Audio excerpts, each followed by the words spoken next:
Hello guys, welcome back to the channel. तो आज हम बात करने वाले हैं how to save and grow your money in Canada as a new immigrant. हम इस वीडियो में बात करेंगे यार रजिस्टर्ड रिटायरमेंट सेविंग्स अकाउंट के बारे में, जो कि होता है RRSP। इसकी एलिजिबिलिटी क्या है, हमने यूज कैसे करना है, बेनिफिट्स क्या हैं और हम इस अकाउंट्स को अपनी बेस्ट एडवांटेज के लिए कैसे यूज कर सकते हैं। इस सीरीज के पार्ट 1 में मैंने डिस्कस किया था TFSA के बारे में, जो कि होता है टैक्स फ्री सेविंग्स अकाउंट। तो मैं आपको रेकमेंड करूंगा कि आप पहले जाके वो वीडियो देखो, क्योंकि इस वीडियो में कुछ पार्ट्स में मैं RRSP को TFSA से कंपेयर करने वाला हूँ। रजिस्टर्ड रिटायरमेंट सेविंग्स प्लान, इसका नाम है थोड़ा मिसलीडिंग है। ये एक्चुअली एक सेविंग्स अकाउंट नहीं है, ये एक्चुअली एक इन्वेस्टमेंट अकाउंट है जिसमें आप stocks, mutual funds, real estate investment trust जैसे कि रीट बोलते हैं, या फिर इलेक्ट्रॉनिक ट्रेडेड फंड्स जैसे EFT बोलते हैं, आप ये सभी चीजें बाय कर सकते हो इस अकाउंट में। और ये अकाउंट लॉन्च किया गया था by the government of Canada to help Canadians save and grow their money in the long term. इस अकाउंट का यूज सिर्फ रिटायरमेंट के टाइम नहीं होता, बट आप इस अकाउंट को throughout your lifetime use कर सकते हो। और इस वीडियो में बात करेंगे कि आप इस अकाउंट का बेस्ट एडवांटेज कैसे उठा सकते हो, इवन इफ आप एक यंगस्टर हो। अगर आपने यार अभी तक चैनल को सब्सक्राइब नहीं किया तो सब्सक्राइब जरूर कर लेना, इससे मुझे भी मोटिवेशन मिलती रहेगी और आपके लिए भी मैं वैल्यूएबल कंटेंट लेकर आता रहूंगा। सबसे पहले हम बात करते हैं यार RRSP के बेनिफिट्स की। पहले नंबर पे आ जाता है कि RRSP comes under the tax deferral scheme. इसका मतलब क्या है, इसे एक हम एग्जांपल से समझ लेते हैं। सपोज आपकी लास्ट ईयर इनकम थी $50,000 और उसमें से अगर हम एवरेज लगाकर चलें तो आपने 25% टैक्स दिया, उसके हिसाब से बन गए आपके टैक्स बन गया $12,500। बट यहाँ पे बात आ जाती है RRSP की। उस $50,000 में से अगर आप अपने $10,000 RRSP में डाल देते हो, आपकी टैक्सेबल इनकम बची सिर्फ $40,000। आपको सिर्फ $40,000 पे टैक्स लगेगा और $40,000 पे 25% टैक्स ब्रैकेट के हिसाब से आपका टैक्स बन गया अराउंड $10,000। वो जो आपने $10,000 RRSP में डाले वो तो यार हमारे रहेंगे, बट जो हमें टैक्स रिफंड आ गया वो आपका डिफरेंस हो गया, वो 12,500 से $10,000। वो $2,500 भी आपके सेव हो गए सिर्फ और सिर्फ अपने पैसे RRSP में डालने से। अब ऐसा नहीं है कि जो हमने RRSP में $10,000 डाले हैं और उस पर हमें जो टैक्स रिफंड आया है $2,500 के, हमें वो टैक्स कभी पे करना ही नहीं पड़ेगा। वो हमें इवेंचुअली टैक्स पे करना पड़ेगा जब हम RRSP में से वो सेम अमाउंट विड्रॉ करेंगे। अब हमारे दिमाग में सबसे बड़ी बात यही आती है कि अगर हमें इवेंचुअली टैक्स पे करना ही है तो हम RRSP में पैसे कंट्रीब्यूट ही क्यों करें।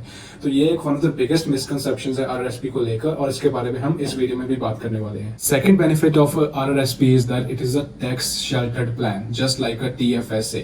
सो मैं आपको यहाँ पे एक एग्जांपल देता हूँ। अगर आप $10,000 अपनी RRSP अकाउंट में डालते हो और आप उसमें एक अच्छी इन्वेस्टमेंट कर लेते हो, आप कोई स्टॉक बाय कर लेते हो अच्छी कंपनी का, और वो कुछ ही महीनों में या कुछ ही सालों में $15,000 बन जाते हैं, और वो जो आपका ऑन टॉप $5,000 की आपकी अर्निंग हुई है उस पर आपको इवन सिंगल डॉलर भी इंटरेस्ट नहीं देना पड़ेगा RRSP में। RRSP का एक और भी मेजर बेनिफिट है जिसे कहते हैं HBP होम बायर्स प्लान, जिसके बारे में हम एक इस वीडियो में एंड में बात करेंगे। वीडियो में आगे बढ़ने से पहले यार हम कुछ मिसकंसेप्शंस की ही बात कर लेते हैं जो कि RRSP को लेकर मोस्ट ऑफ दी लोगों को होती हैं।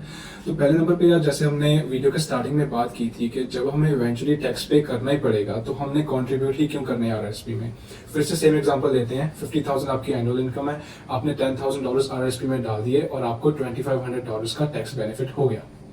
तो आपको 7 इयर्स बाद आपको सोच लो कि उस $10,000 की जरूरत पड़ी और आपको 7 इयर्स के बाद वो $2,500 आपको टैक्स देना पड़ेगा।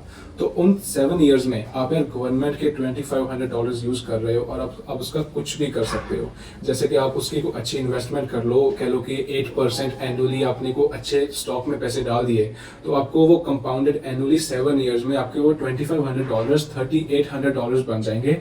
आपने उस पर कुछ ज्यादा फिजिकल वर्क भी नहीं किया, वो आपके खुद के पैसे नहीं है, वो गवर्नमेंट के पैसे हैं और आपने उससे पूरा का पूरा बेनिफिट भी ले लिया। सेकंड मिसकंसेप्शन RRSP के बारे में यार यही होता है कि you should put money into it when you are near to your retirement. मतलब कि जब आप 40-50 इयर्स के हो जाओ आपको तभी पैसे डालने चाहिए RRSP में, और ये एक बहुत ज्यादा बड़ी मिसकंसेप्शन है। हमने ये गलती नहीं करनी। You have to start as early as possible, क्योंकि यार इसके बेनिफिट्स बहुत हैं। पहले तो आपको इसका टैक्स रिफंड मिलता है जब आप RRSP में पैसे डालते हो, जिससे आप दोबारा से इन्वेस्ट करके उन पैसों को ग्रो कर सकते हो। दूसरे नंबर पे आप इसमें जो पैसे डालते हो, जो आप इन्वेस्ट करते हो, वो भी टैक्स फ्री ग्रो होते हैं।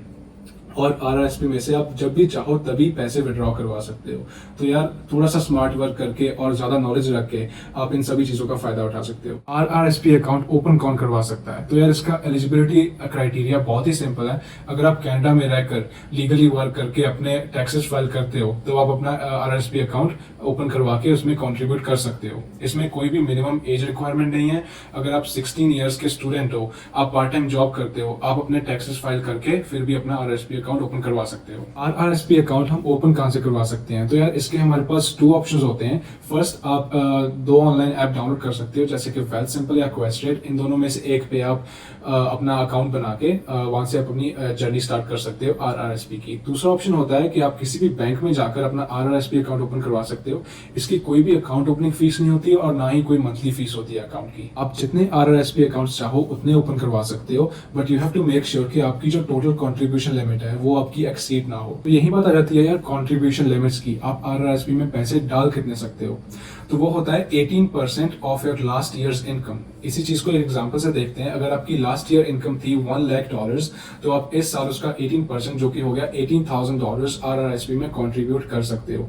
बट अगर आपने इसी साल अर्न करना स्टार्ट किया है तो जब आप नेक्स्ट ईयर अपने टैक्सेस फाइल करोगे तो आप उसके बाद ही आरआरएसपी अकाउंट ओपन करवा सकते हो। अगर आप अपनी आरआरएसपी की कंट्रीब्यूशन लिमिट चेक करना चाहो तो उसके भी 2 तरीके हैं। पहले तो आप अपने नोटिस ऑफ असेसमेंट पे चेक कर सकते हो, या फिर आप अपने माई सीआरए अकाउंट पे जाके भी चेक कर सकते हो। और यार आरआरएसपी के बारे में एक और खास बात यह है कि आप इसमें अपनी लिमिट से $2,000 ज्यादा कंट्रीब्यूट कर सकते हो और उस पर आपको कोई भी चार्जेस या पेनल्टी नहीं देनी पड़ेगी। फॉर एग्जांपल, अगर आपकी कंट्रीब्यूशन लिमिट है $18,000 और आपने गलती से $20,000 डाल दिए आरआरएसपी में, तो आपको उस पर कोई भी चार्ज या पेनल्टी नहीं लगेगी।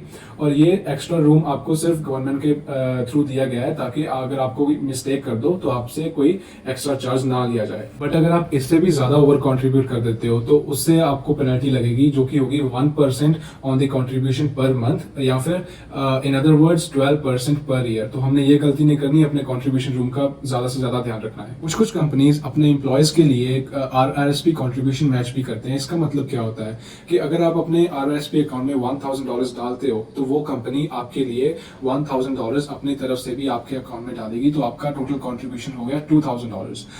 हर एक एम्प्लॉयर का अलग अलग रेशियो होता है कंट्रीब्यूशन का, तो आप अपने एम्प्लॉयर के साथ चेक कर सकते हो। और ये जो एम्प्लॉयर आपके लिए कंट्रीब्यूट करता है वो भी आपके टोटल कंट्रीब्यूशन लिमिट में आपके वो पैसे काउंट होंगे। But on the other hand, अगर आपके पैसे ग्रो होते हैं जब आप आरआरएसपी में डालते हो तो वो आपकी कंट्रीब्यूशन लिमिट में नहीं गिने जाएंगे। इसी को एक एग्जांपल से देखते हैं फिर से। अगर आपने अपने आरआरएसपी अकाउंट में $10,000 डाले और आपने उससे कोई अच्छा स्टॉक खरीद लिया और वो कुछ टाइम बाद, कुछ महीनों या सालों बाद उसके $10,000 के $15,000 बन गए, और वो जो आपका $5,000 ऑन टॉप आपका प्रॉफिट हुआ वो आपकी कंट्रीब्यूशन लिमिट में नहीं गिना जाएगा। जस्ट लाइक टीएफएसए, आप जो कंट्रीब्यूशन करते हो आरआरएसपी में, जो कि आप डिपॉजिट करते हो, सिर्फ वही आपकी कंट्रीब्यूशन लिमिट में गिने जाएंगे, ना कि आपके जो पैसे ग्रो होते हैं।